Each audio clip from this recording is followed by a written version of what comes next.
From Pacifica, this is Democracy Now! I'm Amy Goodman.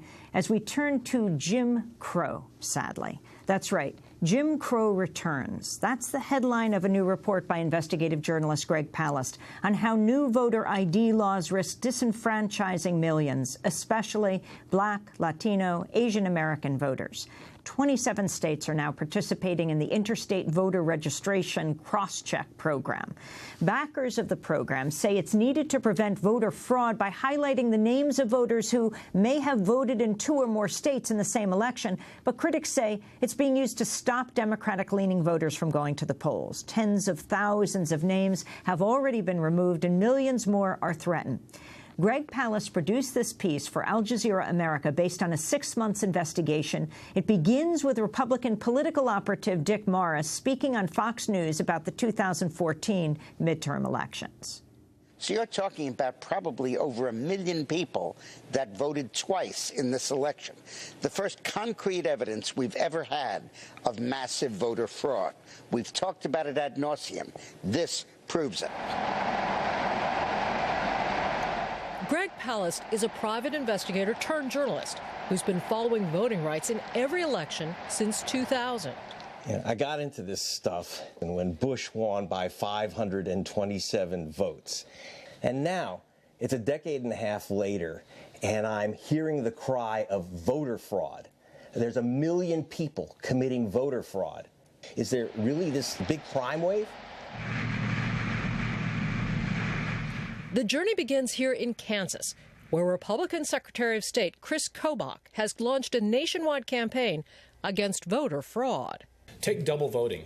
That's a slam dunk to prove that. A guy's voted in Kansas and he's voted in Colorado. It's a state crime. It's also a federal crime, but the Obama administration is not interested in prosecuting. Surprise, surprise. And so we have to do it. In 2011, he began promoting a digital name matching program used to scan electoral records and flag anyone whose name appears on the voter rolls in more than one state. It's called Crosscheck, and across the country, 27 states are using it to investigate possible voter fraud. Among them, 22 have an election board controlled by Republicans. Otherwise, you've heard from me. Palast and his team contacted every state involved with Crosscheck to request access to these so-called double voter lists. Only 3 complied, and now Al Jazeera is making them public for the first time. It took us months of harassing these offices till they finally gave up the list from Washington and Virginia and Georgia. And I looked at these millions of names: Jorge Rodriguez, David Lee, Joe Black, common names. That's the only identifier. So then I say, well, who are these guys? Palast went to North Carolina, where electoral officials have taken the unusual step of hiring a former FBI investigator. He's been given a list of more than 190,000 names flagged by Crosscheck to determine if any of them should be prosecuted for voter fraud. Hey, how are you? Mr. Lawson. Good to see you. Okay. Welcome. Josh Lawson is a spokesperson for the North Carolina Board of Elections. Have you busted anyone because of Crosscheck? We've not made any referrals yet to any district attorneys. There's not been a presentation to the state board. Not even a referral? Which is required under state law. Have you bagged any double voters in, say, the last 10 years? We've made referrals. Whether the DAs have prosecuted them, we do not have good data on. And is it really difficult to find these people? It's not about just going out and blanketly trying to arrest somebody. You have to have evidence of a crime. Of the 3 million names identified by Crosscheck in the last 2 years, not one has been convicted of voter fraud. But Virginia, another state using Crosscheck, has already struck more than 41,000 voters off the rolls, admitting that some of them may have moved out of state. Other states like North Carolina have been reaching out to voters on the Crosscheck list by mail. Those who fail to confirm their identity will be denied the right to vote on Election Day.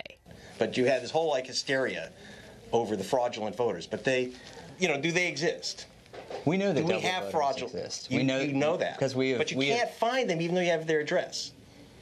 You sure they aren't? Again, is there a phantoms? question? I understand. I'm asking why you can't find them if you have their addresses, social security numbers, signatures. I never said we couldn't find them. I said that we had not prosecuted. The problem is the methodology. there's over 1 million middle names that are mismatched. So look at this. You got, in Georgia, James Elmer Barnes Jr. is supposed to be the same guy as James Cross Barnes III.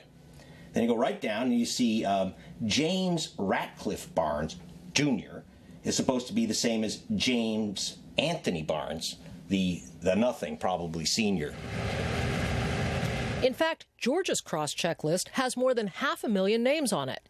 Palast went there to find out how the state was handling them, and found out that few people even knew this was going on. Here's the type of matching that they do. Vincent Hardy Williams voted in Georgia. Vincent H. Williams voted in Virginia. Okay. So they said that that's the same guy. And how do they know that that's the same person? Stacey Abrams is the top-ranking Democrat in Georgia's state assembly. Palast went to meet her 3 weeks before Election Day. I sit as the minority leader of the House of Representatives. This information has never been presented to the House of Representatives. I think it's completely unreasonable, and I certainly intend, through my auspices as a member of the House of Representatives, to investigate and to request information from the Secretary of State about this program, about the nature of the program, about the origin of it, about the resources being used to implement it, and about whether or not we are systematically attempting to disenfranchise 500,000 of our Georgia voters. Well, for someone to vote in 2 places, that's kind of odd, because we have a hard time getting them to vote 1 place. Helen Butler is the director of the New Georgia Project, a Get Out the Vote initiative aimed at minorities. According to voting protection groups that we've met with in Carolina, according to Dick Morris on Fox TV, that the Obama campaign, for example, may have had 1 million people voting twice, and that he stole the election. Oh, that's crazy. That is totally crazy. There were not people voting twice in any election. And if they're basing it off of this, they are crazy as well, because that tells you that that is not good information. In the lead up to midterms, Georgia has begun sending postcards to anyone suspected of being a double voter, asking them to verify their registration. But Butler says they're easy to miss. So do you think if someone got this, that their vote would be saved? No, because more than likely they're going to throw it out. And that's the way junk mail comes. And like me, I go, whoop, I don't know who that is. Boop. It's the first day of early voting in Georgia, and this polling station is buzzing. With a race for governor and an open Senate seat in the balance, these Georgians know every vote counts. But not everyone who wants to vote will be allowed to. The state is trying to suppress the vote, man. Don't you know that? Journalist Greg Palast obtained a list of more than 500,000 people whose eligibility is in question due to Crosscheck. He found one of them in this apartment building, said to be housing up to 10 double voters. Here, Joseph Edward Naylor. That's you, right? And also, it says Louisiana Joseph Edward Naylor. You're suspected of voting twice, which is a crime. Is that true? No, I didn't vote twice. I only voted here that year. You know that this... Matter of fact, in Louisiana, when I registered, I never voted. I just registered. You registered, but you never voted in Louisiana. Never did. Right? But that was how many years ago? Oh, man, since about 92, 93, something like that. So we're talking 20 years ago? And they have you down for voting? Twice. I didn't. I thought it was all straightened out. Joseph Naylor, like most people on the Crosscheck list in Georgia, received a postcard from the county registrar asking him to verify his address. He says he sent it back, but he's still not sure how, or even if his name will appear on the voters list. Are you going to vote in this election? Yeah, they don't take me off the list, yes. Yeah, okay. So if I don't want to vote, then they're going to try to give me some jail time. I want to know ahead of time before I vote. So you're concerned that you could be arrested? My livelihood is more important than any politician. Because I want to live too. So why am I going to go to jail because somebody else going to see? If it caused me to go to jail, take me off the list. I don't care. I don't want to go to jail. And so do you think that this is then a tactic to scare people away from voting? Could be. Me ain't scared by the voting. It's scaring me by going to jail. I don't want to go to jail or something stupid like that.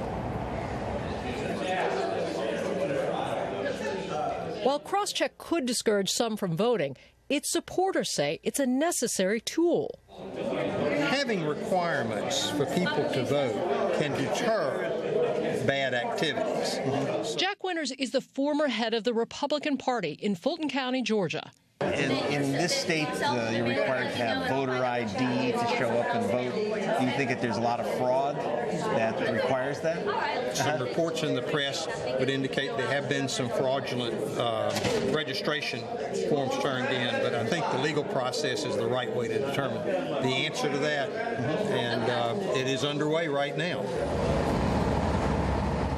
Palast and his team did a statistical analysis on more than 2 million names on the Crosscheck list.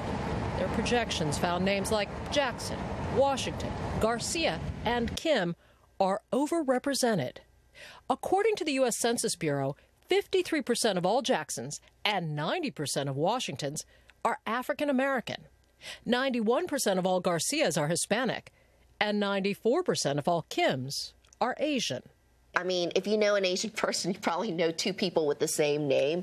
So I would say that using that as a marker for fraudulent activity, that's very troublesome. I could see how that would systematically pull out certain ethnic groups, especially Asian ethnic groups. So Helen Ho and Sang Park are members of a nonprofit providing legal aid for Asian Americans in Georgia. In a lot of our ethnic communities, Korea is a good example, Vietnam, there's only a certain number of last names. Then when we all immigrate to America, we tend to spell our last names, even if there might be an actual difference in language in our home countries, we'll homogenize it. So we'll all be Kims, K-I-Ms, right? Or with the Vietnamese, we'll all be Nguyen's. How does the Asian community vote Democratic, Republican? Nationally, South Asians and Korean Americans tend to vote Democrat. But about 30% of Asian Americans don't align with any party, and I think that's why both parties tend to see our community as up for grabs. However, in 2012, the majority of Asians did vote for President Obama. So this could be a threat to Asian American voters if they're tagged just because they have a common name. Here's Park. Oh, here's Park. Yeah. Lots of Park, Park. Oh, there you are, sir. Sang Park. Sorry. According to the state of Georgia, someone with you or someone like you voted Sang Park, voted in Suwanee, Georgia, and Annandale, Virginia. Mr. Park Swanee is Hareo? He lives in Lenox, he says. So, okay, so someone else with your name could lose their vote. No, same name. Yeah. It's a Where? birthday different. It's a social security number different. Everything different. How to is a name is a same name is a lot of same names. 이해관계 없는데 누구지가 가서 한 says no one in their right mind will go out there and vote twice just to waste their time. 아니 한 번도 안 하려고 그러는데 Yeah, well, it says they won't even vote once. It is ridiculous that they would go out and vote twice.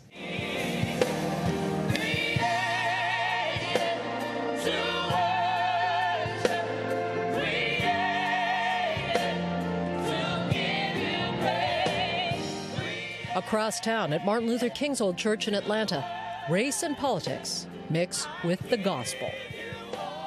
We know that we are at war. We are at a real struggle to maintain, to make sure no one mitigates or undermines our basic right to vote. Reverend Raphael Warnock has been at the center of an effort to get more African Americans to the polls. But he says claims of fraud tend to target black voters. I mean, think about it. It's high risk and almost no reward.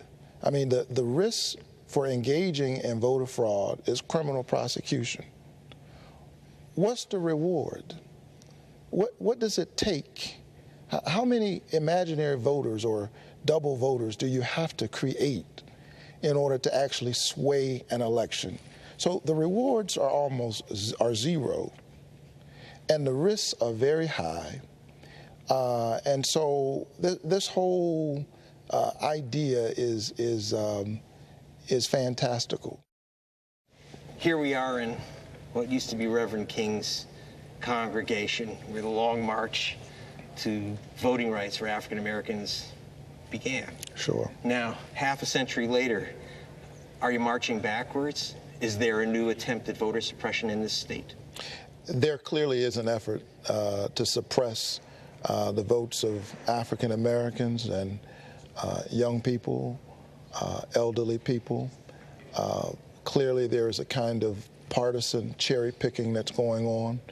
But as the pastor of this church, I'm reminded that Martin Luther King Sr., Dr. King's father, led a voting rights campaign in Atlanta in 1935, 30 years before the voting rights law. And so that's the nature of the democratic process. It's a process. It's not a final product. And unfortunately, there are times when we think we've won certain battles and we find ourselves fighting those battles all over again, and it's our job to stand up. That was Reverend Raphael Warnock of the Ebenezer Baptist Church in Atlanta, Georgia, speaking to investigative journalist Greg Palast. He reported and produced the piece with the Oscar-nominated filmmaker Richard Rowley. Their reporting first aired on Al Jazeera America. The piece was narrated by Al Jazeera America's Joey Chen. After break, Greg Palast joins us live here in studio. Voting representation, we want voting representation, we want voting representation, we want voting representation, we want voting representation, we want voting representation, we want voting representation, voting representation, voting representation, voting representation, voting representation, voting representation, voting representation, voting representation, voting representation, voting representation, voting representation, voting representation, voting representation, voting representation, voting representation, voting representation, voting representation, voting representation, voting representation.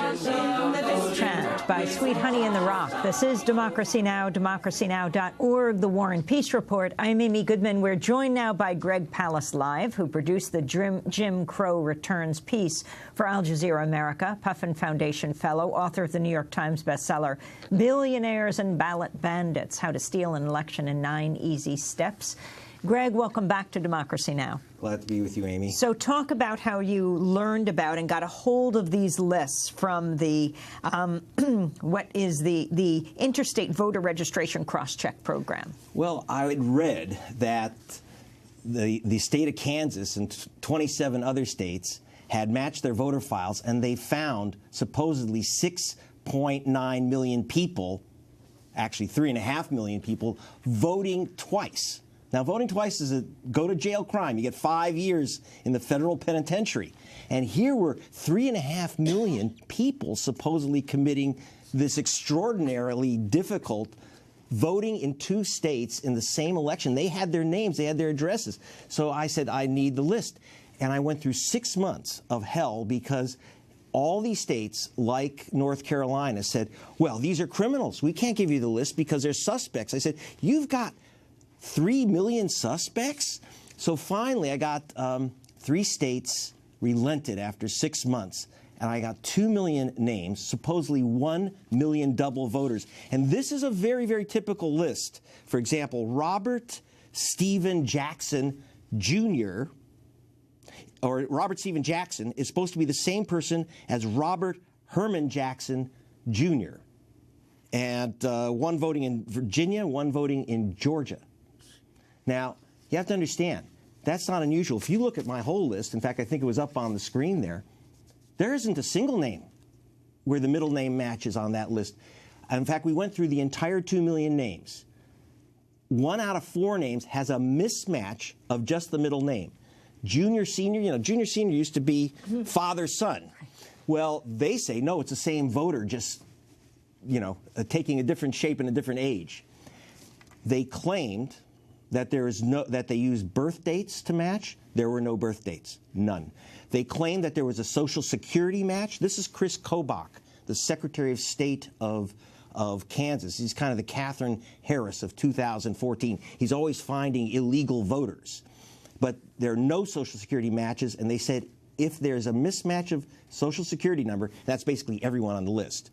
It actually says in the instructions, which we found, that that they ignore the mismatch. They ignore the middle name mismatches, Social Security number mismatches, birth date mismatches. 500,000 people in Georgia alone are supposedly actual double voters, not double registered, double voters. Last week, Democracy Now! Called the Kansas Secretary of State's office for details on which states participated in its voter registration data crosscheck program in 2014. Brad Bryant, the state election director, responded with a list and map. The states are Alaska, Arizona, Arkansas, Colorado, Georgia, Idaho, Illinois, Indiana, Iowa, Kansas, Kentucky, Louisiana, Massachusetts, Michigan, Mississippi, Missouri, Nebraska, Nevada, North Carolina, Ohio, Oklahoma, Pennsylvania, South Carolina, South Dakota, Tennessee, Virginia, Washington, and West Virginia. Well, one correction there. Washington dropped out. That's how I got the list. Washington said, this list is junk. It's just a bunch of common names. The only match is first name and last name. So they handed me the list. They said, these aren't criminals. It's just a list of common American names. And, you know, as soon as you get to common names, Amy, you're getting to African Americans. That's a legacy of slavery. Most Jacksons in America, according to the U.S. Census, are African American. Most David Lees. We have a whole list. Oh, my God. We have pages and pages of Michael Lees. And most of those, about 64%, are Asian American. Like Michael L. Lee is supposed to be the same voter. He's from Georgia. Is supposed to be the same voter as Michael Thomas Lee of Virginia. So they get around fast from one state to another, the same person is we have voting. people, some of their names, they have people matched as voting 9 times. How do you challenge this? I mean, the polls, well, a lot of people have been doing early voting, as we see. But tomorrow, if someone goes to the polls? Unfortunately, it's a very underhanded method of removing people. When years ago I found the purge of black voters as so-called felons in Florida by Catherine Harris. There they marked an F next to someone's name if they were so-called felon. By the way, of 58,000 names, none were. None. And that changed the election of 2000. In this case, they don't mark anyone as a duplicate voter. Instead, they send you a postcard that says, please verify your address and name. Now, most people, looks like junk mail, throw it away. Renters, poor people, students who are moving a lot, the letter doesn't even find them. So they know who they're knocking off. If the letter doesn't come back in a state like North Carolina, they're going to remove that voter. In some states, it's a two-step process. If they don't vote Tuesday, they're marked inactive. If they don't vote Tuesday, then they will lose their vote for the presidential election, and that's where you're going to see the biggest effect of this. Wow. It could determine the Senate on Tuesday, but it will absolutely have a huge impact on the federal presidential in 2016. And what would happen if you lost your right to vote if you don't vote tomorrow? You know what they do? They give you one of these provisional ballots. The problem of a provisional ballot, it's like a placebo ballot. It makes you feel good. You filled out a ballot. They say, oh, we'll check your registration. If you're not registered, you're not registered. And they throw it out. That's the problem with getting the provisional ballot. You're headed after the show to North Carolina. It's one of the states. I mean, we're talking about the majority of states are in this crosscheck program. Majority, well, it's not just any states. Almost every state is a Republican-controlled state where the election board is Republican-controlled. So it's a very select group, about half the states, but it's the Republican states. And because they know who this is knocking off. They know who's losing their vote. So what are you doing in North Carolina? Well, I'm going to be looking at, well, we went down to meet, and we're going to try again, to meet with the FBI agent that the state of North Carolina has hired, a famous G-man named Chuck Stuber. He's now had their names. He's had 190,000 suspects of double voting in North Carolina for 6 months. He's got their names and addresses, but he still hasn't arrested anyone. So far, with all these millions of suspects, with their names, addresses, so you know they got all this information. They know where everyone is, and they show up to vote. They haven't arrested anyone because, in fact, there are no double voters. The fraud is not there. You don't have massive fraud by voters. You have massive fraud by the voting officials. So this G-man this FBI agent has arrested no one at all, not made a single referral, because he's not going to put his name behind arresting, you know, Larry Lee, because he's supposed to also be Michael Chang Lee. They're not going to do it. I also wanted to ask you about Texas. Yes. Last month, Supreme Court Justice Ruth Bader Ginsburg issued a 6-page dissent criticizing the court's decision to allow Texas to use its new voter ID law in the midterm elections. She wrote, quote, "The greatest threat to public confidence in elections in this case is the prospect of enforcing a purposefully discriminatory law, one that likely imposes an unconstitutional poll tax and risks denying the right to vote to hundreds of thousands of eligible voters." The Supreme Court didn't rule on whether this was constitutional, the actual law. They said it would just cause confusion, and so they'd let it go for this time. Then they would look at it. Well, the biggest single problem, again, is voter fraud is a fraudulent concept. For example, in North Carolina, where I'm going later today, they've imposed new ID requirements, as they have in Georgia, as they have in Texas. They haven't shown me a single case yet where someone has used someone else's identity to vote. I mean, identity theft in voting doesn't happen. You go to jail for 5 years. It's not a joke, and it's very easy to get caught. People don't do it. In other words, what they're doing is they're taking action against a crime that does not exist. We have 10 seconds. What should people do when they go to the polls if they're told they can't vote? Get your 800 number for voter protection, and whatever you do, don't simply accept a provisional ballot, because they're not going to count it. Well, Greg Palast, I want to thank you for being with us. Investigative reporter. His piece appeared at Al Jazeera America. He's a Puffin Foundation fellow, author of the New York Times bestseller, Billionaires and Ballot Bandits: How to Steal an Election in 9 Easy Steps.